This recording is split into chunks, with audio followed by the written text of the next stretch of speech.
ओम विश्वादेव सत्तरदुर्तानि पराशु यद्भद्रं तन्नाशु ओम शांति शांति शांति ओम। भारत माता की जो वास्तव में सुनने का दम रखते हैं निश्चित रूप से वही लोग बैठे हैं। अभी तक इतनी प्रतीक्षा जो मुझे सुनने के लिए कर सकता है वो निश्चित रूप से व्यक्ति तपस्वी तो है, ओजस्वी तो है, क्योंकि ना तो मेरे शब्दों को कोई सहन कर पाता है और ना ही मुझे। इसलिए जो मुझे सुनने के लिए आतुर हैं निश्चित रूप से वो लोग अभी बैठे हैं। और मुझे लगता है कि सुभाष चंद्र बोस ने कहा था कि तुम मुझे, मैं तुम्हें खून दूंगा, तुम मुझे आजादी दो। तुम मुझे खून दो, मैं तुम्हें आजादी दूंगा। शब्दों में ज्यादा फेर नहीं, हम खून भी दे सकते हैं और आजादी दे भी सकते हैं। मैं सर्वप्रथम मंच पर उपस्थित हमारे संत जन, संत वृंद और अध्यक्ष श्री ब्रह्मगिरी जी महाराज, महंत मंगलदास जी महाराज, पंडित मनोज कृष्ण शास्त्री जी, पंडित रोहित शर्मा जी, विनायक पुरी जी और हमारे प्रिय बंधु और राजनेता, आपका नेतृत्व करने वाले हमारे प्रिय विधायक नंदकिशोर जी गुर्जर, रविंद्र चौधरी जी, जयंतपाल प्रधान जी और फतेह सिंह नागर जी और आज के कार्यक्रम के आयोजक वेद नागर जी, जिनके आग्रह पर हमारे माननीय विधायक जी ने कई कार्यक्रम की जिम्मेदारी दूसरों को सौंपकर जो यहाँ इतनी देर तक प्रतीक्षा करते हैं, वास्तव में उस वेद नागर के लिए ही मैं अपना ट्रीटमेंट छोड़ करके और कार्यक्रम में अभी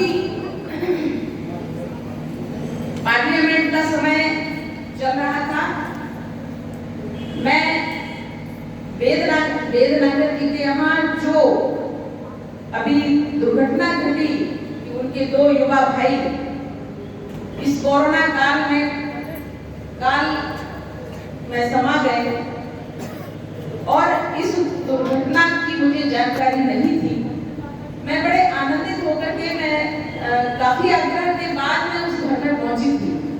वेद ने अपनी पीड़ा मुझसे कभी व्यक्त नहीं की, कभी नहीं बताया उसने कि मेरे साथ ऐसा हो गया।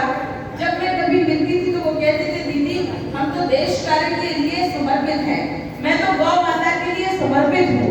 वास्तव में ये वत्स गौवत्स है, वास्तव में ये गौपुत्र कहने का अधिकार, कहलाने का अधिकारी है, क्योंकि गौपुत्र की, गौ माता की सेवा करने के लिए कहता था कि हमारे भाई सक्षम है दीदी, उन्होंने हमसे कह दिया है कि तुम्हारी इच्छा है कि गौ माता की सेवा करना है, तुम गौ माता की सेवा, राष्ट्र की सेवा के लिए समर्पित रहो, बाकी घर का सब हम संभालेंगे। ऐसे भाई होना भी मुश्किल होता है और ऐसे भाई का चला जाना निश्चित रूप से हमारे लिए बड़े ही दुख का विषय है। परंतु उस दुख को सहन करके और कार्यक्रम करना, गौ माता के लिए समर्पित रहना, समाज के लिए, हिंदू राष्ट्र के लिए, हिंदुत्व के लिए समर्पित रहना, ये बहुत ही हिम्मत की बात है। मैं उन पवित्र आत्मा वेदनागर जी के बड़े भाई दोनों, उनके चले जाने पर मैं उनको भावभीनी श्रद्धांजलि अर्पित करती हूँ। प्रभु उनकी आत्मा का कल्याण करें। और इस कोरोना काल में जितने भी लोग इस क्षेत्र में, पूरे देश में जहां भी काल कलवित हुए हैं, उनकी आत्मा को शांति प्रदान करें प्रभु और कल्याण करें, ऐसी मैं प्रभु से प्रार्थना करती हूँ। भगवान हनुमान जी का मंदिर है, यही कहूंगी प्रभु अपनी शक्ति दे गौपुत्र को, वेदनागर को, और तत्परता से वो अपनी शक्ति के साथ हिंदू राष्ट्र के कार्य में, गौ माता के कार्य में सदैव लगे रहें और प्रभु उनको उत्तरोत्तर उन्नति दे, बहुत प्रगति दे, बहुत उच्च शिखर पर पहुंचाएं, ऐसा मेरा आशीर्वाद है। मैं यहाँ आ रही थी, राजनीतिक मंच नहीं है, लेकिन राजनीति से प्रेरित होकर के ही जिन लोगों ने मुझे जेल में डाला, जिन लोगों ने हमारे माननीय विधायक जी को जेल में डाला, जिन लोगों ने तमाम साधु संतों को जेल में डाला, हिंदुओं को जेल में डाला, राष्ट्र भक्तों को जेल में डाला, गौ माता के पुत्रों को जेल में डाला, गौ भक्तों को जेल में डाला, ऐसी सरकार कोई सरकार हो ही नहीं सकती। ये सरकार निश्चित रूप से कांग्रेस की सरकार है। 15 महीने की सरकार मध्य प्रदेश में थी कांग्रेस की। तमाम सारे झूठ बोलकर, तमाम सारे प्रपंच करके और उन्होंने मध्य प्रदेश में कांग्रेस की सरकार बनाई और उन झूठे प्रपंचों को उजागर भी करूंगी। परंतु जब मेरा चुनाव आया तो मेरे चुनाव में वेदनागर वहां पहुंचे, बाहर की गाड़ी देख करके वहां की पुलिस वालों ने खबर दी कि ये कोई वेदनागर करके आए हैं। वेदनागर भोपाल पहुंचे हमारे चुनाव प्रचार में, धर्म की जय के लिए, अधर्म के नाश के लिए। और जब वो वहां पहुंचे तो उनका पूरा चिट्ठा निकाल के और वहां की कांग्रेस सरकार ने उनको वहां भी जेल के मानव प्रशस्त कर दिए। ये कांग्रेस का इतिहास बता रही हूँ, ये कहीं और नहीं, धर्म की जय में और अधर्म के नाश में। अधर्म बड़ा प्रबल होता है और उस प्रबलता में वो 15 महीने की सरकार जो मध्य प्रदेश में थी, वो 15 महीने की सरकार में जितने उत्पाद वो कर सकते थे, जितने गौ पुत्रों को, जितने गौ भक्तों को, राष्ट्र भक्तों को प्रताड़ना दे सकते थे, उन्होंने भरपूर दी। लेकिन मैंने चुनाव लड़ा था एक ही बात पर कि धर्म की जय होगी और अधर्म का नाश। तो वास्तव में धर्म की जय हुई और अधर्म का नाश हुआ। और उस धर्म की जय करने में हमारे वेदनागर जी वहां भी पुलिस वालों की प्रताड़ना को सहे। इसलिए मैंने सुना था कि जो जेल में जाता है वो नेता बन जाता है। ये कांग्रेस के समय में होता था, मैं सोचती थी ऐसा कैसे होता है कि जो जेल जाता है वो नेता बन जाता है। परंतु कांग्रेस के मुझे बाद में समझ में आया, क्योंकि मैं भी जेल गई और नेता बन गई, तब मुझे समझ में आया कि वास्तव में लोग जेल जाते थे और क्यों नेता बन जाते थे, क्योंकि जबरदस्ती जेल में डालना और प्रताड़नाओं को देना, और उनसे निकल करके जब समाज को सच्चाई पता होती थी, उस समय वो व्यक्ति नेता इसलिए बनता था क्योंकि लोग सोचते थे कि जो जेल में जाकर के कांग्रेस की प्रताड़नाओं को सहन कर लेता है और सहन कर सकता है, वो निश्चित रूप से हमारा नेता हो सकता है। इसलिए जो देशभक्त होते हैं वो नेता बने। परंतु ये नहीं है कि गुंडागर्दी में, देशद्रोही होने में तुम जेल जाओगे और नेता बन जाओगे। ये मोदी जी के शासन में तो नहीं हो सकता, ये योगी जी के शासन में तो नहीं हो सकता, और ये भाजपा सरकार में तो नहीं हो सकता। भाजपा में तो देशभक्ति ही नेता बनेंगे, गौ भक्ति ही नेता बनेंगे, निश्चित रूप से हिंदुत्व ही जीतेगा और निश्चित रूप से योगी जी ही जीतेंगे और निश्चित रूप से मोदी जी ही रहेंगे। राजनीतिक मंच नहीं है, पर हिंदुत्व की बात कहने में हमें कहीं कोई लज्जा नहीं आती और हमें कहीं कोई संकोच भी नहीं होता। खुलकर के बोलते इस बात में लोगों ने, मीडिया ने मुझे बदनाम कर दिया, तो मैं कहती हूँ कोई बात नहीं, तुम बदनाम करो, हम नाम हो जाते हैं, हमारा तो नाम हो जाता है। करते हो तुम कन्हैया मेरा नाम हो रहा है, मैं तो कुछ करती ही नहीं हूँ। ये भगवान कृष्ण ने कहा है कि आप कर्ता मत बनिए, आप अपना कर्तव्य करते रहिए। मैं आ रही थी, बड़े बड़े होर्डिंग्स लगे हुए थे, मैंने देखा कोई फोटो है जिसमें कोई भक्त है, शायद माला डाले हुए, बड़ा सा ऊंचा सा टीका लगाए हुए, कटिंग वटिंग वाले बाल थे, लाल साड़ी पहने हुए, हाथ जोड़े हुए, संभवतः माला रुद्राक्ष की हाथ में है उसके। मुझे लगा कोई भक्त का फोटो होगा, लेकिन मैंने देखा वो तो बाटरायण थी। और मैंने कहा जब ये बाटरायण भक्त बनने में ऐसी क्या मजबूरी हो गई कि इनको हिंदुत्व अपनाना पड़ रहा है, दिखावा करना पड़ रहा है, सनातनी बनने का दिखावा करना पड़ रहा है, क्योंकि ये तो फिरोज खान की नातिन है, वो बाटरायण नहीं हो सकती है, ये नाटक ही हो सकता है, सनातनी तो नहीं हो सकती। और सनातनियों में इतनी दम है, जब तुम्हें राजनीति की ओर आंखें करने की तुम्हें इच्छा हुई, तुमने दृष्टि राजनीतिक नेता बनने की चाहिए, तो उस समय भी तुम्हें भले ही हो, लेकिन सनातनी वेश में तो आना ही पड़ा। मैं कहती हूँ बड़ा ही ताकत है, बहुत ताकत है हमारे हिंदुओं में, सनातन धर्म में, क्योंकि इसका भाई भी कुछ समय पहले, कुछ सालों पहले जब राजनीति में आया, उसने देखा कि हिंदुत्व हिंदुत्व और हिंदुत्व, इसके अलावा कुछ और है ही नहीं, तो उसने जल्दी से जनेऊ डाल दिया, भूल गया कि जनेऊ के भी संस्कार होते हैं। हमारे यहाँ उपनयन संस्कार होता है, पर हो क्या जाने उपनयन संस्कार, उसने कोर्ट के ऊपर ही जनेऊ पहन लिया, लेकिन जनेऊ तो पहन लिया, सोचा बहुत सारे लोग धोखा खा जाएंगे, लेकिन ये हिंदू है, ये अब धोखा खाने वाला है, ये सनातनी है, ये अब धोखा खाने वाला नहीं है, ये सत्यता जानता है, देशद्रोहियों की उनको औकात पर लाके रहेगा। हमारी आवाज को ये बिजली भी सहन नहीं कर पा रही है। कोई बात नहीं, कोई बात नहीं, जब हिंदू बोलता है तो अच्छों के दिल दहल जाते हैं। कम से कम टुकड़े टुकड़े गैंग का तो दहलता ही है। कम से कम 70 सालों से 65 सालों से 70 सालों से शासन करते आ रहे लोग, जिन्होंने एक सन्यासी को जेल में डाला, जिन्होंने एक राष्ट्रभक्त को जेल में डाला, जिन्होंने एक नारी शक्ति को जेल में डाला, जिन्होंने एक सन्यासी को जेल में डाला, 9 वर्ष तक प्रताड़नाएं दी, लेकिन जैसे ही वो सन्यासी बाहर आते हैं, तुम्हारे एक कुर्गे को भोपाल में हरा करके और आज यहाँ दिल्ली में भाग रहे हो। अरे क्या हराओगे तुम?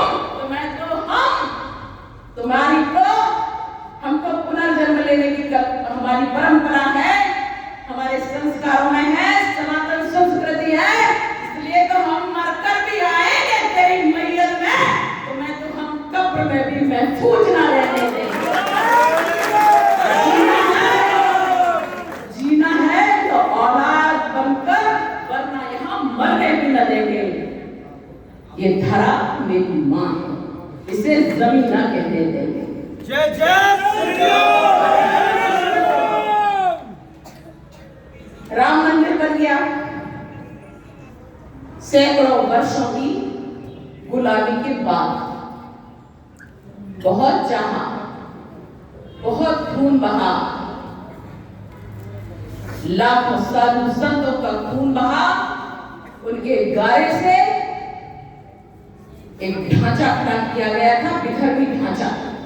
उस विधर्मी ढांचे को तोड़ने का सौभाग्य हमें भी प्राप्त है। उस ढांचे पे चढ़कर के हमने तोड़ा और उस दिन बोले थे जय श्री राम, और उस दिन संकल्प लिया था, राम लला हम आएंगे, मंदिर वही बनाएंगे, मंदिर भव्य बनाएंगे, मंदिर वही बनाएंगे। और देखिए राष्ट्र भक्तों का, राम भक्तों का शासन आया। प्रधानमंत्री मोदी जी हमारे दिल्ली में देश के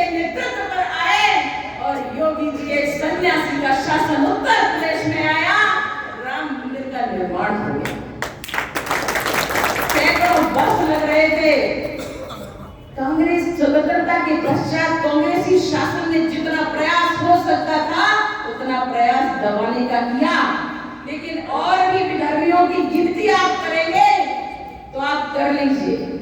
एक टेढ़ी नाक वाला कहता है, लाल टोपी लगा करके कहता है कि जो मुस्लिमों की लड़कियां हैं वही मेरी बेटियां हैं। अरे ये विधर्मी की परिभाषा मैंने नहीं सुन ली। मुझे मालूम था विधर्मियों के अपनी बहनों से विवाह कर लिया जाता है, लेकिन मैं सोचती थी कि शायद ये हिंदुओं की औलादें हैं, लेकिन वो हिंदुओं की औलादें नहीं है। इन्होंने कहा कि जो मुस्लिमों की बेटियां हैं वही मेरी बेटियां हैं, बाकी कौन है आपकी? ये हिंदू संस्कृति की संतानें नहीं हो सकती, वो सनातनी नहीं हो सकते जिन्होंने राम कोठारी, शरद कोठारी को सिर्फ और सिर्फ राम मंदिर के लिए गोलियों से भून के रख दिया। वो कभी भी सनातनी नहीं हो सकते, वो कभी भी हिंदू नहीं हो सकते। इसलिए ध्यान रखना, उत्तर प्रदेश में आप विराजमान हैं, ऐसे लोगों को कभी ना वोट देना और ना देने देना। जिन्होंने राम भक्तों का खून बहाया, जिन्होंने अपने गुंडों को पुलिस की वर्दी में अपनी बंदूकें दे देकर राम भक्तों का खून बहाया, वो हिंदू कभी नहीं हो सकते। बोर्ड पे देखते हुए आगे की वही बात लिखा हुआ था, लड़की हूं लड़ सकती हूं। मैंने कहा लो, जब बोली तो लड़के पे ही उतार हुई। अरे जरा प्रेम के दो शब्द जय श्री राम बोलिए, बोल लेती तो शायद तुम्हारे पाप कट जाते। अंत में भी जब कोई भगवान प्रभु का नाम लेता है तो उसके पाप कट जाते हैं, लेकिन तुम्हारी तो राजनीति में शुरुआत है। तुमने तो अभी राजनीति में राका छोटा ही राह पड़ा, बड़ा राह पढ़ भी नहीं पाई हो। लड़की हूं लड़ सकती हूं, दो बच्चों की मां हो गई, अभी तक ये लड़की ही है। अरे तुम्हारा भाई अभी तक बच्चा है, पप्पू था अभी भी है। तुम उपनी तो अभी तुम महिला होकर के लड़की बनी रहोगी तो राजनीति क्या संभालोगी? तुम ही खुद ही को संभालोगी। अरे बात बहन, राजनीति ऐसे नहीं की जाती। ये हिंदुस्तान है, ये हिंदुओं का स्थान है, ये प्रभु राम जी की जन्मस्थली है। यहाँ जय श्री राम तो बोलना पड़ेगा। तुमने अगर वेश धारण कर लिया है, माला पहन ली और बड़ा सा टीका लगा लिया, जिस दिन हमारे मोदी जी ने गंगा जी में डुबकी लगाई थी भव्य काशी दिव्य काशी के लिए, उस दिन उसके शायद एक दो दिन बाद ही बाटरायण ने भी डुबकी लगाई गंगा जी में जाकर के। प्रयाग में शायद उन्होंने भी डुबकी लगाई कि अम्मी मोदी जी के पद कमलों पर चरण चिन्हों पर चल रहे हैं। तो मैं कहती हूँ अच्छा है, स्वागतम, कोई बुरी बात नहीं है। पर लड़की हूँ लड़ सकती हूँ, लड़ना क्यों सिखा रही हो? कहता हूँ तब कहाँ चली गई थी? तो हमारी माँ जो यूपीए की सरकार थी, कांग्रेस की सरकार थी, महाराष्ट्र में भी कांग्रेस की सरकार थी, और एक लड़की जिसने सन्यासी जीवन धारण किया, उन लड़की को तुमने आतंकवाद कहकर, भगवा आतंकवाद कहकर जेल में डाला था। तब वो क्या लड़की दिखाई नहीं दी तुम्हें? वह लड़की ही थी इस सन्यासी के रूप में आकर के तुम्हारे लिए काल के रूप में खड़ी है। और मैं यहाँ से मंच से घोषणा करती हूँ कि सन्यासी को जिसने प्रताड़ित किया, चाहे वो कंस हो, चाहे रावण हो, और जिसने राम भक्तों पर गोलियां चलाई, चाहे वह मुलायम हो, कठोर हो, अथवा अन्य कोई हो, जिसने सन्यासी को प्रताड़ित किया है, वो कभी अब इस जमीन पर किसी भी प्रकार से ऊंचे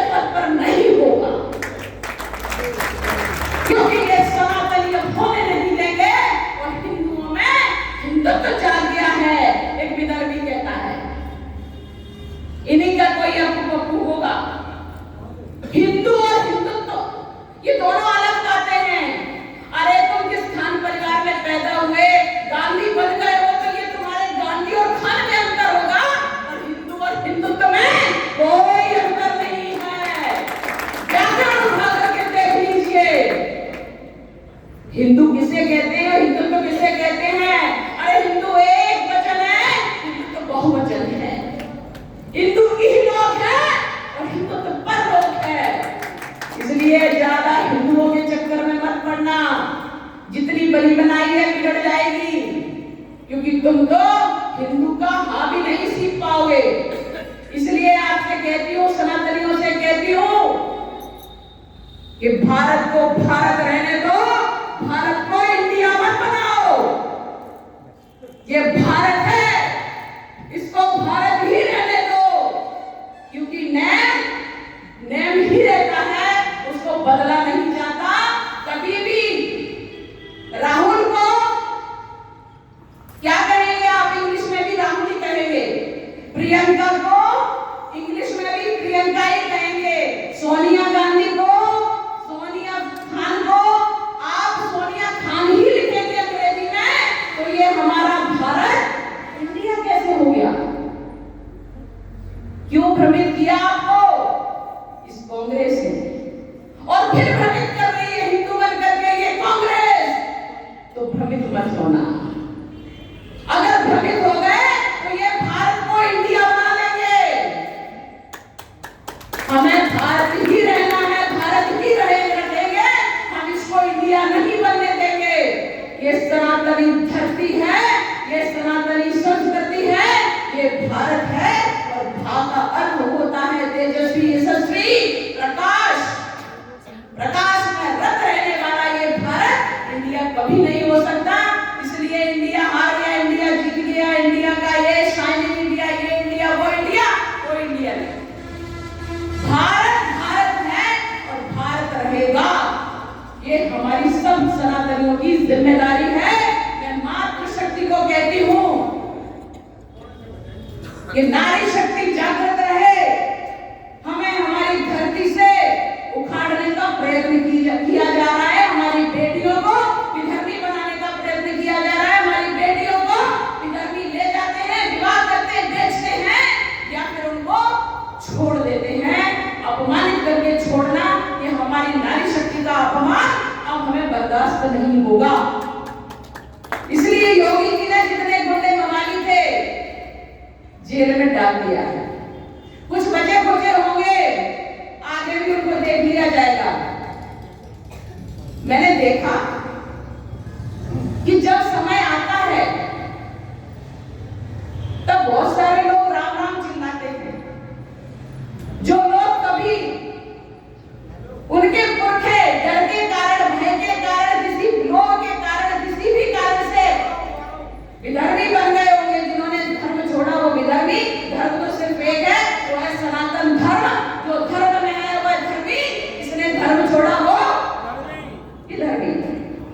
विधर्मी बन गए होंगे। परंतु इतने वर्षों बाद तमाम सारे लाल टोपियों की सरकार भी रही, और भी बहन की जाने जिनकी सरकारें रही, मिलीजुली सरकारें भी रही, तमाम सारा कुछ रहा। लेकिन क्या बात है कि जब भाजपा की सरकार आती है तब ढांचा गिर जाता है, एक अपवित्र ढांचा गिर जाता है। और जब दूसरी सरकारें आती हैं तो उनके लिए रोया जाता है। जब भाजपा की सरकार होती है, जब सनातनियों की, राष्ट्रभक्तों की सरकार होती है, तो भव्य काशी, दिव्य काशी बन जाती है। अयोध्या में रामलला के आने पर, राम जी के आने पर, वन से आने पर जिस प्रकार से दिवाली मनाई गई होगी, हमारे सन्यासी के शासन में वो दिवाली फिर से मनने लगी है। क्यों ऐसा होता है? और क्यों ऐसा होता है कि हमारी संसद पर गोलियां चलाने वाले आतंकवादियों के मरने पर कांग्रेस आंसू बहाती है? आपको समझ में आ जाना चाहिए देशभक्त कौन है और देशद्रोही कौन है। ये आपको सोचना पड़ेगा। समय बड़ा नजदीक है, बहुत ही अच्छा समय आने वाला है। माननीय हमारे योगी जी पुनः प्रधानमंत्री बनेंगे। हम सबको तत्परता से लगना है और जिसको अवसर मिलेगा बोलेगा जय श्री राम। किसी से कहने की आवश्यकता नहीं है। केंद्र में मोदी, यूपी में योगी रहने वाले हैं, रहेंगे। हमारा कोई भी व्यक्ति, चाहे वो किसान हो, चाहे वो व्यक्ति कोई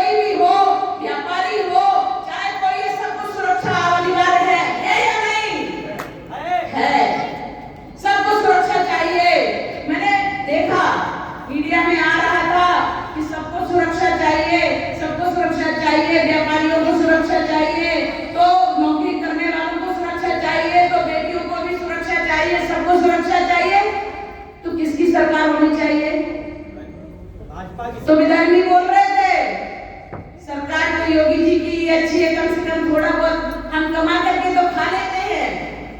उधर तो हफ्ते वसूली होती थी, हमें देने भी जाना पड़ता था।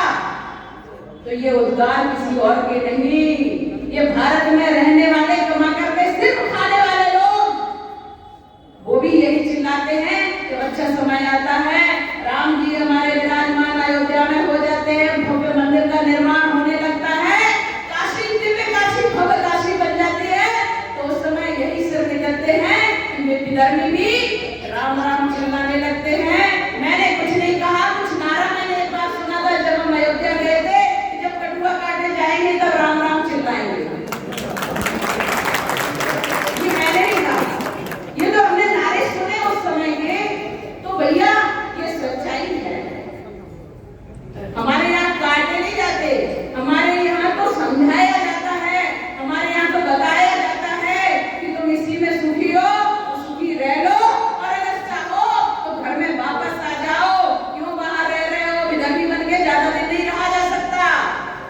ये देशभक्तों की सरकार है, ये योगी जी की सरकार है। योगी जी को मारने का जो प्रयत्न किया विधर्मियों ने, तो वास्तव में योगी जी को मुख्यमंत्री बन करके देखा और दिखाया, प्रभु की कृपा हुई, योगी जी हमारे मुख्यमंत्री बने, उन्होंने दिखा दिया कि दुष्टों के साथ षडे शाठ्यम समाचरे, षड के साथ वैसा व्यवहार करके दे दीजिए, हमें कुछ और करने की आवश्यकता ही नहीं पड़ेगी।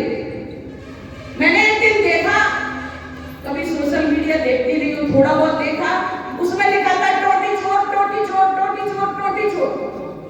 मैंने कहा ये क्या शब्द है टोटी चोर, शायद कोई प्लम्बर आया होगा टोटी चुरा के ले गया होगा। मेरी समझ में ये टोटी चोर नहीं आया। अरे लेकिन तत्काल एक पोस्ट आई और उसमें लिखा था कि उससे कहा सरकारी बंगले में क्यों रह रहे हो, अब आपका अधिकार नहीं है। तो भैया वो टोटी चोरा के ले गया। मैंने कहा गजब की बात है, वो आज कह रहे हैं कि आप हमें वोट दीजिए, हम आपके साथ हैं, मोदी जी ये करते हैं, योगी जी वो करते हैं, ये भ्रष्टाचार करते हैं, अनाचार करते हैं, ये करते हैं, इन्होंने पैसा दिव्य काशी भव्य काशी में लगा दिया, इन्होंने अयोध्या में लगा दिया। तो भैया अयोध्या में लगाया है, प्रभु राम जी का भव्य मंदिर बन रहा है, दिव्य काशी भव्य काशी बन रही है, क्योंकि जितने भी उत्पात और जितने भी पाप कर्म हमारे आक्रांताओं ने, जो हमारे देश के आक्रांता थे, उन्होंने किए, उनसे उनका पुनरुद्धार, स्थान का पुनरुद्धार करना देशभक्तों का, राम भक्तों का, शिव भक्तों का, कृष्ण भक्तों का काम है। तो पैसा भगवान के ही उसमें लग रहा है, कार्य में लग रहा है, ना कि अपने जन्मदिन पर ठुमके लगाने के लिए किसी को बुला करके अरबों रुपए खर्च कर देना। ऐसा तो नहीं हो रहा है ना। तुम्हारे यहाँ तो जन्मदिन मनाया जाता है, तुम्हारी सरकारों में, लाटों की सरकारों में, तो वहाँ जन्मदिन पर ठुमके लगवाने के लिए, वहाँ नचवाने के लिए अरबों रुपए खर्च कर दिया जाता था, करोड़ों रुपए, अरबों रुपए खर्च कर दिया जाता था। एक एक व्यक्ति को हेलीकॉप्टर से और प्लेन से लेकर के जाया जाता था वो ठुमके दिखाने के लिए। तो भैया जिसके जैसे संस्कार उसके वैसे कार्य। यहाँ तो राष्ट्र भक्तों की, राम भक्तों की, शिव भक्तों की, कृष्ण भक्तों की, भक्तों की सरकार है। तो भक्तों की सरकार देवकार में ही पैसा राष्ट्र का लगा रही है और देवकार में देवों का पैसा लगा रही है। मेरा कहना है कि अब देवों का पैसा हिंदुओं के कार्य में लगेगा, क्योंकि हिंदुओं की, सनातनियों की श्रद्धा का दान हमारे देवालयों में जाता है। हम जब जाते हैं प्रभु का प्रसाद खाते हैं तो उसके पहले हम दान पेटी में दान करते हैं। पर पता है आपको, वो दान की पेटी का दान, उस पर सरकार का अधिकार रहता है। ये संविधान निर्माताओं ने, जो अंग्रेज थे, उन्होंने ये नियम भारत में बना दिया, क्योंकि उनको क्रिश्चियनिटी यहाँ फैलानी थी, क्योंकि उनको उग्रवादी यहाँ फैलानी थी। इसलिए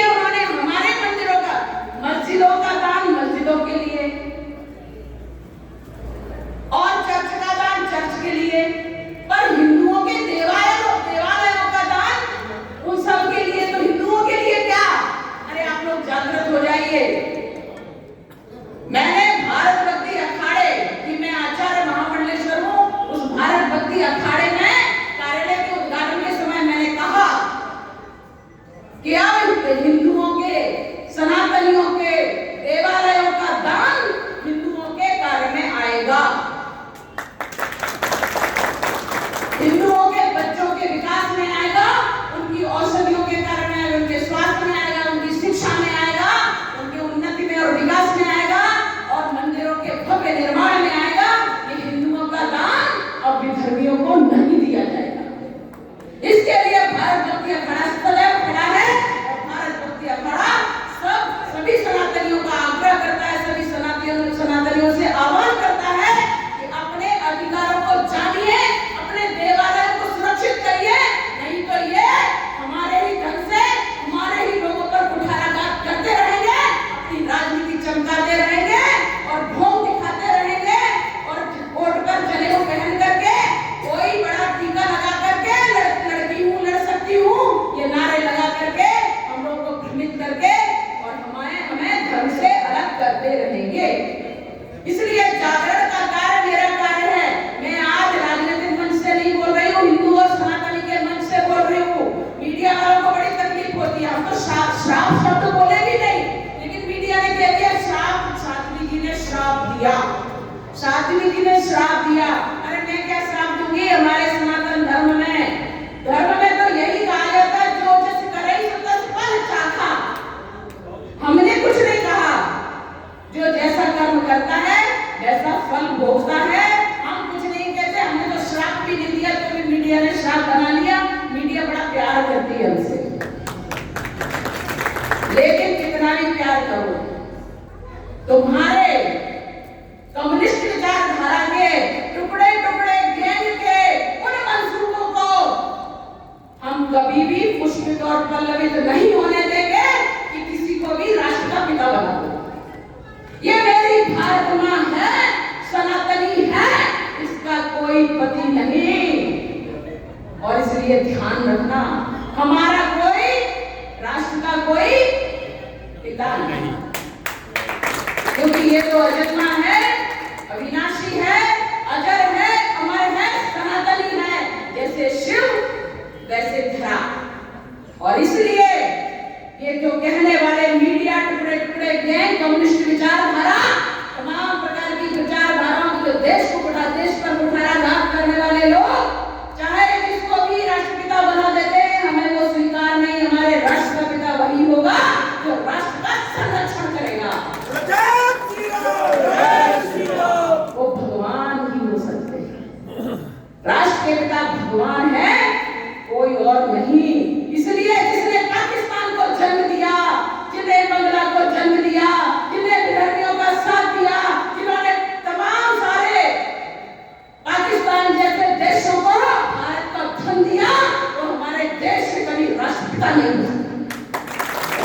बुरा लगे, लग जाए और तकलीफ हो जाए, बीमार हो, बिस्तर पे पड़ जाओ, आईसीयू में चले जाओ, मुझे कोई फर्क नहीं पड़ता, लेकिन हमारे देश पर थोपे जाना वाला कोई देश का पिता कभी नहीं हो सकता। इसलिए जिसने जिसका निर्माण किया वो उसका पिता बने, जिसने जिसको पैदा किया वो इसका पिता बने, लेकिन मेरे देश को किसी ने पैदा नहीं किया।